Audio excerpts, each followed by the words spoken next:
Baik saudara, sehingga 14 Disember lalu, 170 kertas siasatan melibatkan cubaan menipu kalangan peniaga dibuka di bawah Akta Kawalan Harga dan Anti Pencatutan 2011. Manakala 13 kes dikenakan kompaun dengan nilai keseluruhan sebanyak RM535,000. 115 kertas siasatan di bawah Seksyen 14-1 kerana dia mencatut.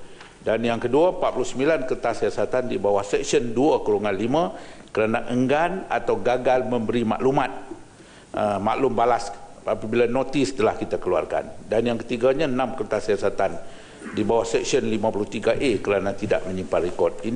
Menurut Datuk Ahmad Bashar lagi, sebanyak 16 kes telah didakwa di Mahkamah Session Khas Anti Pencatutan. Untuk 13 kes yang dikenakan kompaun, 6 kes sudah menjelaskan bayaran bernilai RM115,000, manakala 7 kes lagi dalam peringkat rayuan bernilai RM420,000. Datuk Ahmad Bashar menjawab soalan Senator Datuk Seri S. Nalakarupan. Nilai import bahan makanan tidak banyak berubah walaupun nilai mata wang ringgit mengalami pensusutan berbanding dolar Amerika Syarikat. Namun untuk komoditi beras, terdapat sedikit impak berikutan kos tambahan yang terpaksa dibayar oleh pengimport.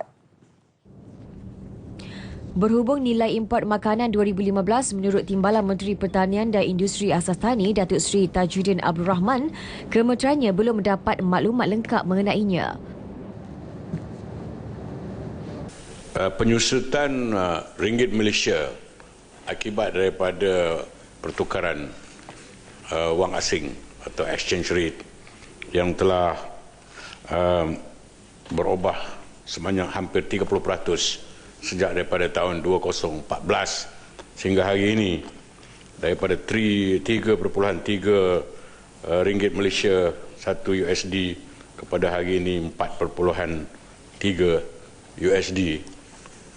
Perbezaan penyusutan lebih kurang 30%. Namun begitu,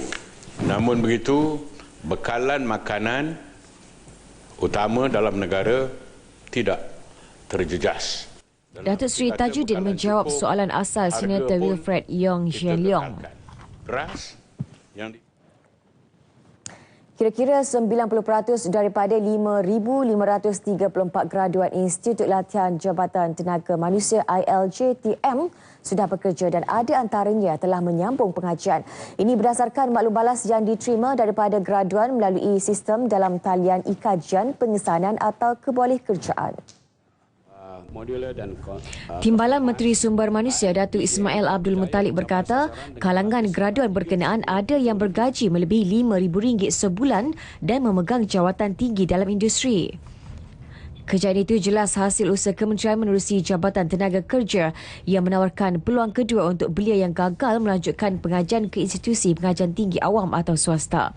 Mereka akan ditawarkan latihan kemahiran secara komprehensif sama ada sepenuh masa atau separuh masa dalam pelbagai bidang antaranya mekanikal dan pengeluaran, elektrikal dan elektronik, kejuruteraan sivil dan bangunan serta ICT.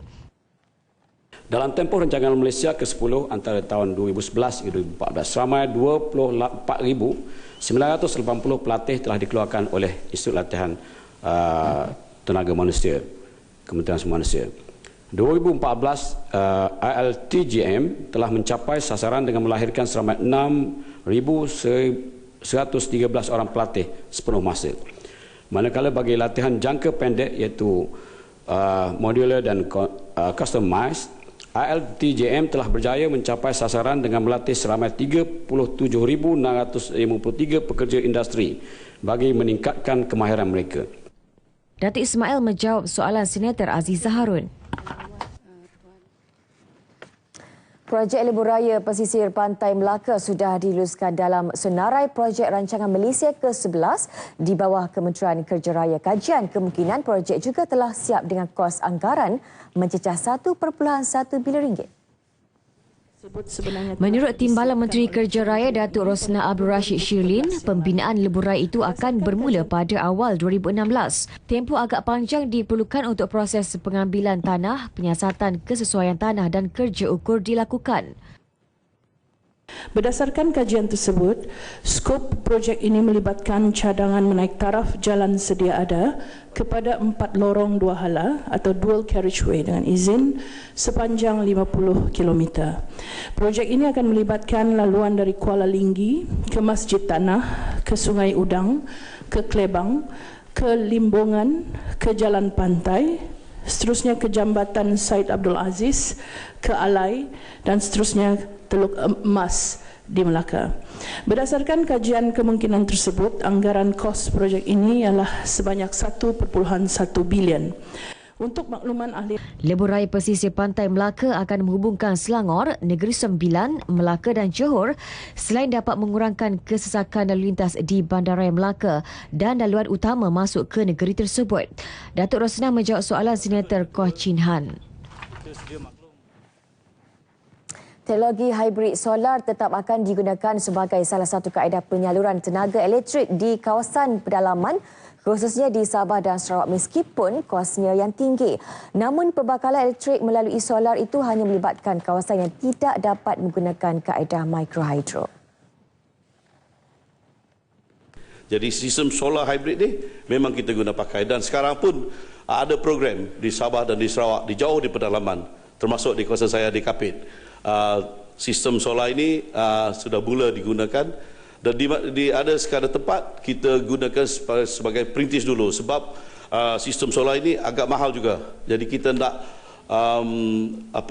kepuasan di mana value for money boleh dikatakan begitulah.